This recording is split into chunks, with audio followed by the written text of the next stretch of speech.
ఎన్టీఆర్ జిల్లా నందిగామలో ఇద్దరు యువకుల మధ్య జరిగిన ఈత బెట్టింగ్ కలకలం రేపింది. నందిగామ పెద్ద బ్రిడ్జి వద్ద ఈ ఘటన జరిగింది. బెట్టింగ్ సరదాకు మున్నేరులోకి ఇద్దరు యువకులు దూకారు. ఆ ఒడ్డు నుంచి ఈ ఒడ్డుకు ఈదుకుంటూ ఎవరు ముందుకు వస్తే వారికి 2,000 రూపాయలు ఇవ్వాలని ఒప్పందం కుదుర్చుకున్నారు. అయితే వరద ప్రవాహం ఉధృతంగా ఉండటంతో మున్నేరులో మాడుగుల గోపిచంద్ గల్లంతయ్యాడు. రోషయ్య అనే యువకుడు ఈదుకుంటూ ఒడ్డుకు చేరాడు. మద్యం మత్తులో మున్నూరులో దూకి ఒడ్డుకు వస్తే 2,000 రూపాయలు బెట్టింగ్ కుదుర్చుకున్నాడు.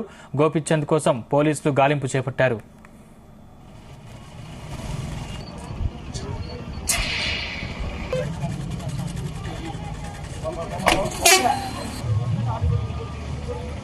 తాగొచ్చారన్నా, తాగొచ్చి ఒక ఆటో వేసుకుని వచ్చాడు.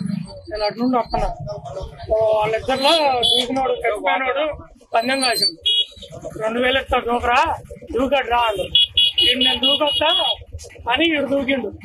ఈడు వెనక స్టైల్ కి ఈడు దూకిండు. వాడు వచ్చిండు, ఈడు వల్ల కాలం. ఇప్పుడు వీళ్ళు పంజాలు కాసుకుని దాంట్లో దూకారా? ఏమని పంజాలు కాసుకున్నారు వీళ్ళు? అటు దూకి ఈ ఒడ్డుకు వస్తే 2,000 ఇస్తానంట. చనిపోయిన అబ్బాయి దాన్ని దూకిండు.